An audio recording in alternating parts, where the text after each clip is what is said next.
My mom refused to watch over my sick child because she wasn't willing to sacrifice her weekend. I missed an important interview to stay with my son and lost the chance for a promotion. When I said I wouldn't help them anymore, they started demanding money. Today they are standing at the doorstep saying they're homeless. I've always known my mother was selfish, but yesterday I discovered just how far she's willing to go. Some background: I'm 31, single mom to Gregory, and we've been on our own since he was 2. His dad moved across the country for a fresh start and sends birthday cards with $20 inside twice a year, once on Christmas, once on Gregory's birthday. Sometimes he remembers, sometimes he doesn't. I've been working at the same company for 4 years, in an administrative role that pays the bills but not much else. Between rent, childcare, and Gregory's asthma medication, it's a constant juggling act. For the past 6 months, I've been putting in extra hours, taking on special projects, and basically doing everything possible to position myself for a promotion to executive assistant that would mean a salary bump. That might not sound like much to some people, but for us, it's the difference between constantly checking my bank account before grocery shopping and actually being able to breathe a little. My boss, Andrew, had been dropping hints that I was the front runner and finally scheduled my interview for Friday at 2 p.m. I had everything planned perfectly. Gregory would be at school, I'd take a long lunch for the interview, and be back at my desk by 3:30. Except Wednesday night, Gregory started coughing. Not his normal cough. That deep, barking seal cough that always means his asthma is flaring up. By Thursday morning, he had a fever of 101.3, and I knew there was no way he could go to school Friday. I called in sick Thursday to take him to the pediatrician, who prescribed a steroid and said Gregory needed to rest for at least 48 hours. When we got home, I immediately called my mom. This is where I made my first mistake. I assumed that given the circumstances, she would help. My parents live about 25 minutes away in the same suburban development they've been in since I was born. My dad is semi-retired and my mom doesn't work. They go out to dinner 3 times a week, take weekend trips to their lake house, and generally live a comfortable life. They've always been emotionally distant, but they've occasionally watched Gregory in true emergencies. When I called my mom and explained the situation, there was this long pause on the phone. Then she said, and I wish I was making this up, "Oh, honey, this weekend isn't good for us. Your father and I are going to the Williams anniversary party Saturday, and I need Friday to get my hair done and prepare. You know how these things are." I reminded her that this promotion would mean financial stability for her only grandson. I wasn't asking her to watch Gregory for the weekend, just for 2 hours on Friday afternoon. 2 hours. She sighed that long-suffering sigh I've heard my whole life, and said she just couldn't rearrange everything last minute, and that maybe this was a sign I needed to reevaluate my priorities as a mother. I hung up before I said something I'd regret. Then I called everyone else I could think of. Friends, neighbors, even Gregory's friends' parents from school. But with such short notice and him being sick, nobody could help. I tried calling my boss to reschedule, but he was in meetings all day. I left a message with Isla in HR explaining my situation and asking if we could move the interview to Monday. Friday morning, I got the response. Andrew had a packed schedule the following week, and Juliet from HR explained they needed to make a decision by Tuesday. The interview had to happen Friday or not at all. I was devastated but replied that I understood and would have to withdraw from consideration. Gregory spent Friday alternating between watching cartoons and napping on the couch while I tried not to cry every time I thought about what this meant for us. Around 4 p.m., my phone buzzed with a text from my mom. "How did the interview go? Did you make it work?" I stared at my phone in disbelief. It was like she had completely forgotten our conversation. Or maybe in her mind, I was supposed to magically solve the problem without her help. I didn't respond. Saturday morning, another text. "We're heading to the Williams party. You and Gregory should come by for dinner tomorrow. I'm making pot roast." As if nothing had happened. As if she hadn't just cost me the opportunity I'd been working toward for months.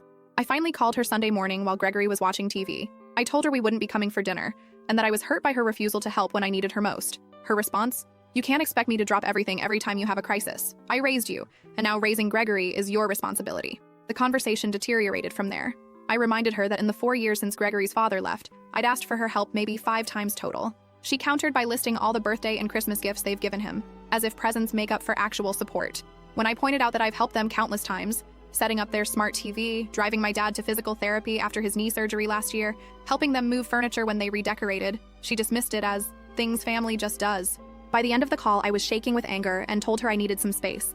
That maybe it was time I stopped dropping everything to help them when they never seemed to have time for me or Gregory. She got quiet and said, "You know, we were hoping you could help us out with some expenses this month. Your father's medication costs went up, and with the property taxes due," I couldn't believe it. In the same conversation where she refused to acknowledge how her selfishness hurt me, she was asking for money. Money I now wouldn't have because of the promotion I missed because of her. I told her I couldn't help financially right now, especially not after losing this opportunity. She mumbled something about how family should support each other. The irony was not lost on me, and hung up. Monday morning, I got the official email.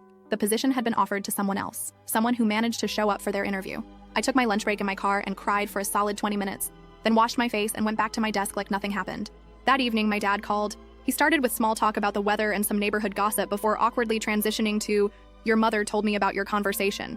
He tried to smooth things over, saying she didn't mean to seem unsupportive, but they really were counting on me to help with some bills this month. When I reminded him about the missed interview, he just said, "These things happen, honey. There will be other opportunities." It's now been 3 days. Gregory is feeling better and back at school. I'm back at my desk watching the person who got my promotion learning the ropes.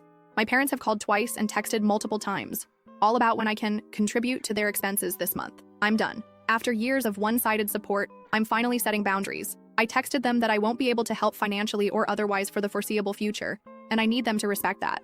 Their response? "We're family. We're supposed to help each other." Yes, we are family, but apparently that only matters when they need something from me. I don't know what happens next. Part of me feels guilty for cutting them off, but another part feels like I should have done this years ago. Gregory keeps asking when we're going to visit Grandma and Grandpa, and I don't know what to tell him. Edit. For those suggesting I should have taken Gregory to the interview, he was genuinely ill with a fever and couldn't stop coughing. I couldn't leave him alone, and bringing a 6-7-year-old to a professional interview wasn't an option. First update. It's been just over 2 weeks since my last post, and I wanted to update you all because things have taken a turn I honestly didn't expect, even with my parents' track record. First of all, thank you to everyone who commented on my original post. Reading your stories and advice helped me feel less alone and more confident in my decision to set boundaries. After I sent that text telling my parents I couldn't help them financially anymore, they went silent for exactly 3 days. I actually started to wonder if maybe they were reflecting on their behavior, or at least respecting my boundaries. That hope evaporated Tuesday evening when I was making dinner for Gregory and myself, just some boxed mac and cheese with hot dogs cut up in it, his favorite comfort food. My phone lit up with a message, and I figured it was Juliet from next door asking if I needed anything from the store like she sometimes does. Instead, it was my mother with a screenshot of an overdue credit card bill for $4,378.62. No context, no message, just the screenshot. I didn't respond. 20 minutes later, another text. "We need help with this by Friday, or they'll raise our interest rate." I stirred the mac and cheese, thinking about all the times over the years I'd helped them out financially. Last Christmas, when they couldn't afford gifts for Gregory, but somehow managed a weekend trip to a ski lodge in January. The emergency car repair last summer that turned out to be an elective upgrade to their sound system. Each time, I dipped into my meager savings because they'd framed it as dire and temporary.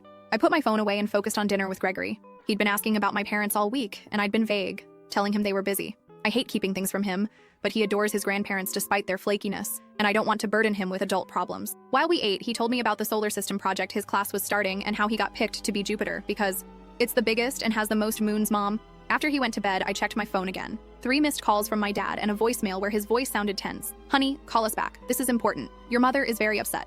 I didn't call back. Instead, I sent a text reiterating that I couldn't help financially right now, especially after missing the promotion. Then I turned my phone on silent and spent an hour applying for jobs. The promotion fiasco had been a wake-up call. 4 years of loyalty to a company, and I was still easily replaceable. I needed to look out for Gregory and myself first. The next morning, I woke up to a novel-length text from my mother explaining that the credit card debt was mostly from helping me and Gregory. This was news to me. I scrolled through my own bank statements from the past year while waiting for my coffee to brew. In that time, they had given Gregory a $30 Target gift card for his birthday, passed along some hand-me-down clothes from my cousin's kid, which didn't fit, and taken us out to dinner once at Applebee's, using a buy-one-get-one coupon they'd mentioned at least 3 times.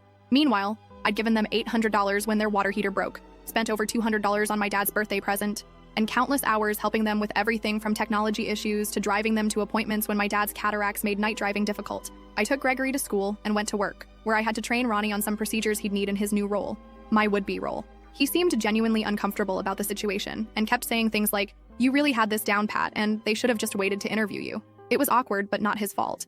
During lunch, my phone buzzed with an unknown number. Thinking it might be from one of my job applications, I answered. It was my Aunt Isla, my mom's sister, whom I speak to maybe twice a year on holidays. She launched into a speech about how worried she was about my parents and how she understood I might be going through a tough time emotionally, but family needs to stick together. I realized my parents had been calling relatives, painting themselves as victims abandoned by their ungrateful daughter. When I tried explaining what actually happened with the interview and years of one-sided support, she interrupted with, "Well, that's your perspective, but your mother says she's always been there for you." After that call, I Googled how to tell if your parents are manipulative and spent my entire lunch break reading articles that felt like they were written specifically about my family dynamic. The realization that this wasn't normal, that parents shouldn't make their children feel perpetually indebted, hit me harder than I expected. I went to the bathroom and cried for 5 minutes before returning to my desk with what I hoped was a convincing "I'm fine" smile. That evening, Gregory and I were at the playground when my dad pulled up in their SUV. Gregory spotted him immediately and ran over excitedly. My stomach dropped. I hadn't prepared for this confrontation, especially not with Gregory present. My dad hugged Gregory and asked if he could talk to me, just for a minute. I sent Gregory back to the swings where I could still see him and turned to my dad with arms crossed. He looked tired, and for a second I felt that reflexive guilt I've carried my whole life. Then he started explaining how my mother has been crying herself to sleep because I've shut them out. And by the way, did I know their homeowner's insurance premium was due next week? I interrupted him and pointed out that he'd driven 25 minutes to the playground to guilt trip me but couldn't drive the same distance to help when Gregory was sick. He actually looked surprised, like this connection had never occurred to him. We talked for about 10 minutes, with him alternating between subtle guilt tactics and direct requests for money. I finally told him I needed to get Gregory home for dinner, and that I'd think about what he said. The relief on his face was immediate. He thought he'd won. In his mind, "I'll think about it" had always meant "yes, I'll help," because that's how it had always played out before. Over the weekend, my brother Damien called, which was unusual since we typically just text. Like my aunt, he'd gotten an earful from our parents. Unlike her, he saw through their manipulation. "They pulled the same crap with me last year," he told me. "I lent them money for what they claimed was a plumbing emergency, then saw Mom's Facebook posts about their new patio furniture the next week. It was vindicating to know I wasn't alone in this experience." Damien and I agreed to keep each other informed about our parents' financial requests going forward. Monday morning, I got a message from a company I'd applied to asking for an interview. It was for a position similar to what I'm doing now, but with better pay and benefits. I scheduled the interview for the following week, allowing plenty of time to arrange childcare, this time with Juliet, who had offered to help after hearing about what happened with my parents. That afternoon, my mother texted again. "We're very disappointed in your attitude. Your father and I have always supported you, and this is how you repay us. We need to talk about this credit card bill." I didn't respond, but I did check their Facebook page. There were posts from just the previous weekend showing them at a nice restaurant with their friends. My mom wearing what looked like a new dress based on the caption, "Feeling fabulous in my birthday splurge." Tuesday night, Gregory was in bed and I was folding laundry when someone knocked on the door. It was almost 9 p.m., so I checked through the peephole before opening. My mother stood there looking somehow both angry and victimized simultaneously. I opened the door but didn't invite her in. She immediately launched into a speech about family obligations and how she and my dad were facing severe financial hardship because of unexpected expenses. When I asked what these expenses were, she became vague, mentioning medical bills, though both my parents are on Medicare, house repairs, though their house is newer than my apartment building, and general cost of living increases. I remained calm and repeated that I couldn't help financially right now. She switched tactics, asking if I could at least help them organize their finances since I'm good with budgeting. Translation: she wanted me to look at their finances, feel guilty about their situation, and offer money. I suggested they speak with a financial advisor at their bank or look into credit counseling services. Her face hardened, and she said something that's been replaying in my mind since. "I don't think you understand. We're your parents. We took care of you for 18 years. Now it's your turn to take care of us." I told her I needed to check on Gregory and closed the door. Through the window, I watched her stand there for almost a full minute before walking back to her car, where my dad was waiting in the passenger seat. Yesterday, I got a group text from my mother to me, Damien, and several extended family members with a link to a GoFundMe titled, "Help 2 seniors stay in their home." The description vaguely mentioned medical issues and unexpected expenses without specifying anything concrete. The goal was set at $15,000. There were no donations yet. Damien called me immediately, and we were both speechless. Our parents own their home outright. It was paid off years ago. They have retirement income from my dad's pension and Social Security. They are not in danger of homelessness. This was manipulation taken to a new level. I haven't responded to the group text, neither has Damien, but my aunt has already messaged me privately, asking why I won't step up for my parents given everything they've done for me. I'm still processing all of this while preparing for my job interview next week. Gregory keeps asking why we haven't visited Grandma and Grandpa, and I'm running out of excuses. Part of me feels like I'm being cold-hearted, but another part feels like I'm finally standing up for myself after years of being taken advantage of. This morning, I received an email from my dad with, "Urgent, please read" in the subject line. The body of the email just said, "We need to talk face to face. It's about the house." I don't know what to expect next, but I'm trying to stay strong in my boundaries. The job interview next week feels like a potential fresh start, a chance to move forward without the constant drain of supporting people who seem incapable of supporting me when I truly need it. Has anyone dealt with escalating demands after setting boundaries with family? Any advice on how to handle this without completely burning bridges for Gregory's sake? Edit. Thank you all again for the support. To clarify some things from comments, no, I don't think they're actually in danger of losing their house. For those asking about Gregory's father, he pays the minimum child support required by court order, but it barely covers Gregory's asthma medication. Second update. It's been 3 weeks since my last update, and I'm still trying to process everything that's happened. I'm typing this on my phone at 1 a.m. because I can't sleep, so please excuse any typos. After my dad sent that urgent email about the house, I decided to meet with them in a public place rather than at my apartment. I suggested the Starbucks near Gregory's school last Saturday morning. I figured the public setting would keep things civil, and I could pick up Gregory from his friend's sleepover right after. I arrived early and grabbed a table in the corner. My parents walked in 15 minutes late, which was typical. My mom was wearing her designer sunglasses and carrying her Coach purse, the one I helped her pick out for her birthday last year. My dad had on his golf shirt despite the cool weather. Neither of them looked like people in dire financial straits. As soon as they sat down, they started talking over each other about how their mortgage company was harassing them about missed payments. I interrupted to point out that they'd told me multiple times over the years that their house was paid off. There was this awkward silence, and then my mom admitted they had taken out a home equity line of credit 3 years ago. Apparently, they'd used it to renovate their kitchen, take a cruise to Alaska, and help out with expenses. When I asked why they hadn't mentioned this before, my dad mumbled something about not wanting to worry me. The truth became clear as they explained further. They'd been making minimum payments, mostly covering just the interest, and now the bank was concerned about their payment history. They weren't facing immediate foreclosure. They were just being asked to make regular payments on time. I felt this weird mix of relief that they weren't actually losing their home and frustration at the manipulation. I asked about the GoFundMe, which had accumulated a grand total of $175 from 3 donors. My mom waved her hand dismissively and said it was just in case things got worse. I explained again that I couldn't help them financially, especially now that I knew the real situation. I suggested they talk to a financial advisor about possibly refinancing or making a payment plan. My dad started to argue, but I stood firm. The conversation ended with my mom sniffling into a napkin and my dad staring silently into his untouched coffee. I left feeling drained but somehow lighter. I picked up Gregory, who was full of stories about his sleepover, and we spent the rest of the weekend doing homework and watching movies. I tried to put my parents out of my mind and focus on my upcoming job interview. The interview went surprisingly well. The position was with a smaller company but offered better pay and more flexibility. The manager, Douglas, seemed genuinely interested in my experience, and when I explained my childcare situation, without going into the drama with my parents, he mentioned that they had a work-from-home option for parents when kids were sick. I tried not to get too excited, but it felt promising. Then last Tuesday, while I was making dinner and helping Gregory with his Jupiter project, he was painting papier-mâché and our tiny kitchen table was covered in newspaper and glue. My phone pinged with a text from my Aunt Isla. It was a screenshot of a Facebook post from my mom. Sometimes the hardest part of being a parent is watching your child make poor decisions. Praying for guidance during this difficult time. The comments were filled with vague, sympathetic responses, with my mom replying cryptically about financial hardships and ungrateful children. My aunt's message below the screenshot said, "What's going on? Your mom is posting concerning things." I didn't respond immediately. Gregory and I finished his planet, cleaned up the kitchen, and went through his bedtime routine. After he was asleep, I drafted several responses to my aunt but deleted them all. How could I explain years of one-sided support and manipulation in a text? Instead, I messaged my brother Damien, who confirmed he'd seen the posts and had already called out our mom in the comments. His comment had mysteriously disappeared within an hour. Wednesday evening, I got the call I'd been hoping for. Douglas offered me the job, with a start date 3 weeks out to give proper notice at my current position. The salary was $2,000 more than what the promotion would have been, plus better benefits and that crucial flexibility for Gregory's needs. I accepted on the spot and felt a wave of relief wash over me. This was the fresh start we needed. I picked up Gregory from after-school care and took him for ice cream to celebrate. While we were sitting at the little table, I got a call from an unknown number. I almost ignored it, but something made me answer. It was our apartment complex manager, asking if my parents were authorized to enter my unit. Apparently, they had shown up claiming they needed to drop off something important for Gregory but had forgotten their key. My stomach dropped. I had never given them a key, and they definitely weren't authorized to enter my apartment. I told the manager absolutely not, thanked her for checking, and immediately called my parents. No answer from either of them. I rushed Gregory through the rest of his ice cream and drove home, worried about what they might be up to. When we pulled into the parking lot, my parents' SUV was still there, parked in a visitor spot.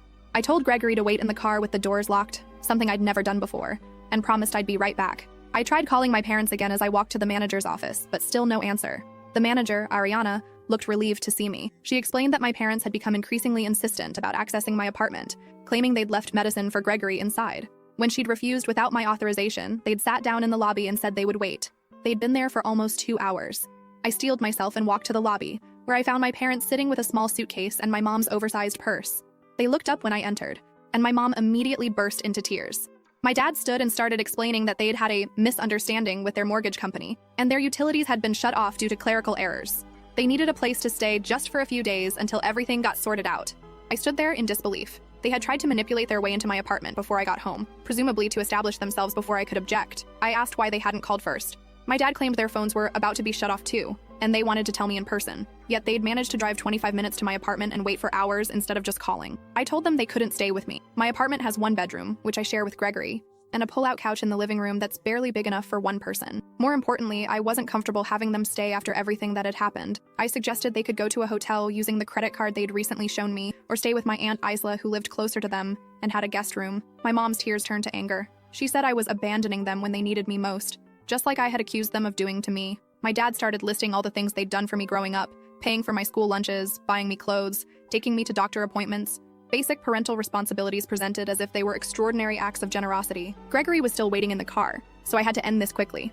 I told them firmly that I would help them find alternative arrangements, but they could not stay with me. My mom grabbed her purse and stormed out, but my dad lingered, looking genuinely confused, as if he couldn't understand why I wasn't folding like I always had before. I spent the next hour making calls to my aunt, who reluctantly agreed they could stay with her for a few days, to my brother, who offered to drive over and help if needed, and finally to my parents, leaving a voicemail with my aunt's address and phone number, all while trying to keep things normal for Gregory, who sensed something was wrong but didn't understand what. The next morning, my dad texted to say they were at my aunt's and would figure things out. I went to work, gave my notice, and tried to focus on the positive changes ahead. When I picked up Gregory from school, he asked if Grandma and Grandpa were okay. I kept my explanation simple. They were having some problems with their house but were staying with Aunt Isla. He seemed satisfied with that. Friday afternoon, I was at my desk finishing up some paperwork when my phone buzzed with a notification from my building's resident portal. Someone had requested to be added to my apartment's approved visitor list. My parents. I immediately declined the request and called the manager to make it clear they should not be given access under any circumstances.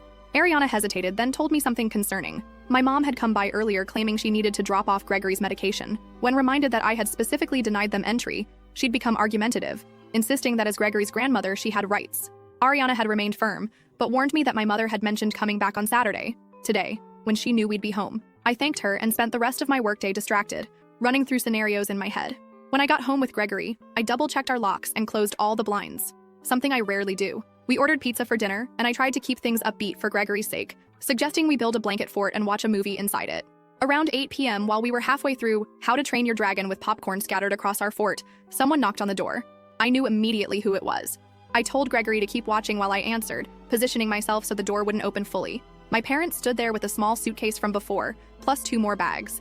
My dad smiled as if nothing was wrong and said they'd decided my place made more sense than my aunt's, since I had more room, completely untrue, and was closer to their doctors. Also untrue. My mom peered past me, calling out to Gregory, who perked up at the sound of her voice.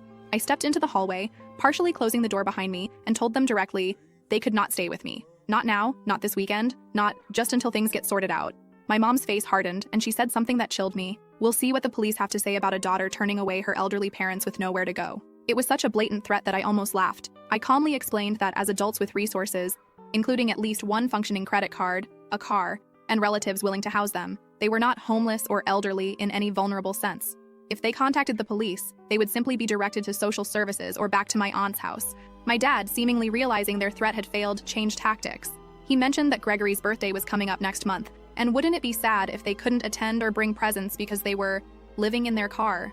The manipulation was so transparent, it made me feel sick. I told them I needed to get back to Gregory, and that I would be blocking their numbers temporarily. I suggested they return to my aunt's or use their credit card for a hotel. Then I went back inside, locked the door, and returned to our blanket fort, my hands shaking slightly. Gregory asked if Grandma and Grandpa were coming in. I told him they had just stopped by to say hello, but had to go to Aunt Isla's house. He accepted this and went back to the movie. But I spent the rest of the evening on edge, jumping slightly at every noise from the hallway. They knocked twice more before finally leaving. I checked through the peephole each time but didn't open the door. Around 10 p.m., after Gregory was asleep, I got a flurry of texts from both of them, ranging from guilt-tripping, I guess 30 years of parenting means nothing, to angry, you'll regret this when we're gone, to bizarre claims that they were now officially homeless, and it was my fault. I didn't respond to any of them. Instead, I texted my aunt, who confirmed they had returned to her house, complaining loudly about my cruelty, but accepting her guest room nonetheless. This morning, I woke up to an email from my dad with a detailed list of everything they had ever spent on me, from my birth through college, with an estimated total at the bottom that he claimed I owed them. Items included basic necessities like food, clothing, and doctor visits, as well as emotional labor with a dollar amount assigned. I'm not responding to that either. Instead, I took Gregory to the park, helped him with homework, and am trying to focus on our future with my new job. But I'm worried about what they might try next. They've never taken no for an answer before, and they seem determined to make this my problem. Edit. Several people have asked if I can stay with a friend temporarily. Unfortunately, that's not really an option with Gregory's school and my work schedule. Plus, this is our home. I don't want to be driven out of it. Edit 2. To those suggesting I call Adult Protective Services, my parents are in their early 60s, fully mobile, mentally competent, and have resources. They are choosing this behavior as a manipulation tactic, not because they're vulnerable adults who can't care for themselves. Last update. I wasn't sure if I'd ever post another update, but something happened yesterday that I'm still processing, and writing has always helped me sort through my thoughts. Plus, so many of you have reached out asking how things turned out that I figured I owe you the final chapter of this saga. It's been just over 6 months since that night my parents showed up at my door with suitcases, claiming homelessness. A lot has changed since then, mostly for the better. I've been at my new job for 5 months now. The promised flexibility has been real. When Gregory had an asthma flare-up last month, I worked from home for 3 days without any guilt trips from management. The extra income hasn't made us rich by any means, but I no longer wake up at 3 a.m. calculating whether I can afford both Gregory's school supplies and the electric bill.